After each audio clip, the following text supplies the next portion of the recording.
Hello snowboarders of the internet, I'm your host Avran LeFeber, and in this video we're going to be reviewing the Bataleon Whatever. This board features Bataleon's medium camber with medium 3BT. So what that is traditional camber from contact point to contact point with a 3D shaping in the nose.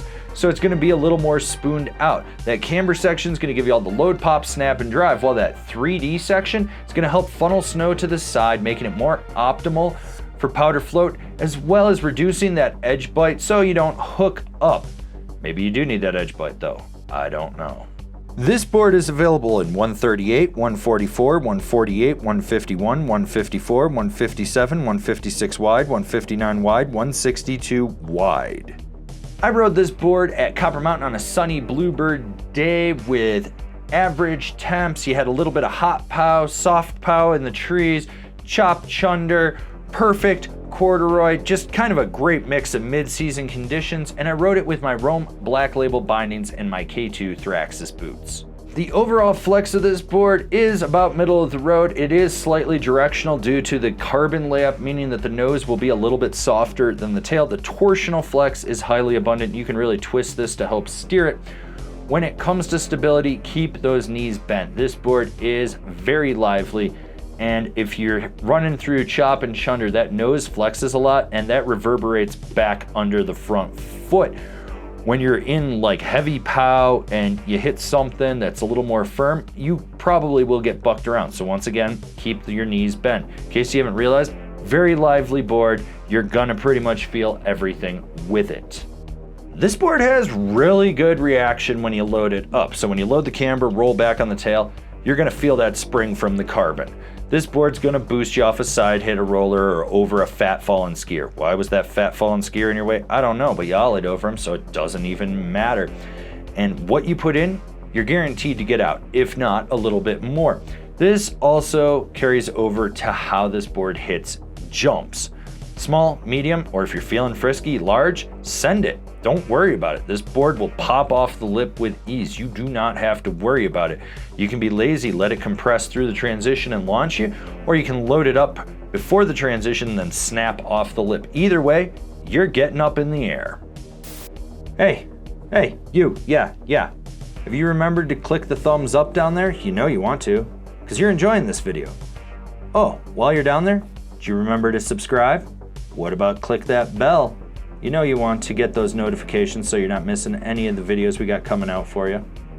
The big story here is you got 3BT and sidekick, so the tips are very spooned out. This will help you not hook up when you're swizzling and sizzling. The nose has a bigger sweet spot than the tail just due to that carbon lip, so you're gonna be able to press on this a lot easier. You don't really have to get your weight way out to leverage it. With the tail, you kind of do. Not a crazy amount, but you need to leverage it a little bit more and kind of sit on it to flex.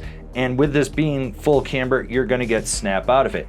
When it comes to jibbing, it's kind of the exact same thing. Gonna be easier to nose press than it is to tail press. The big thing with tail presses are if you're hitting something with a kink, be aware you gotta press a little bit harder because this thing wants to slap down when you come through the kink.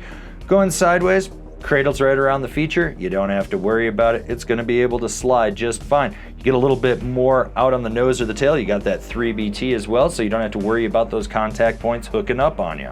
This board has a very quick edge-to-edge power transmission. You'll notice that with that elevated contact point, it really rolls in from toe to heel. You don't have to worry about it. And that helps you steer more underfoot for those short, tight, quick carves or even those medium ones. When you are in a medium carve and you decide that you want to go into a more aggressive one, you're going to want to kick your knee in, load that camber, and then you're going to feel it flex right outside the rear insert pack. And this is going to give you a little bit more snap to slingshot you out of a turn.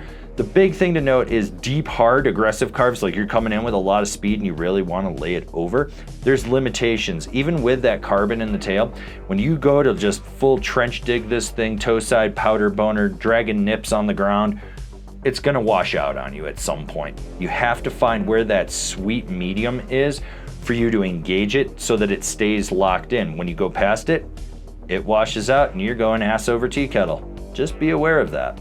Rider in mind, this board's for the all mountain freestyle rider that likes a little bit of snap. Like what we're doing here? Want to support us further? Swing on over to Angry Snowboarder VIP. What's that? Well, go over there and watch the video we created so it explains it to you. Because we're running out of time over here, I think. I don't know. I go back and forth on whether I like this board or not. Some years it's good, some years it sucks. This year it was really solid. The only thing that stood out to me that it sucked was the base felt a little slow. And I rarely ever mention this in reviews, so you know if I'm mentioning it here, it's kind of a big thing. Other than that, it felt like a board I've ridden 100 days and it was very consistent. I enjoyed that about it. Like, I did not have to overanalyze this thing to figure out why it was doing anything. It just rode, and it rode well. Comparable boards: the Ride Shadowban, the Salomon Assassin, the Nitro Team. Binding recommendations: the Bataleon Blaster Full Wrap, the Nitro One, the Ride C6. This has been my review of the Bataleon whatever. Thinking of picking one up but not sure what bindings to get? Why don't you go check out one of the reviews for one of the recommended strapper straps. That's right, gripper grips. I mean bindings.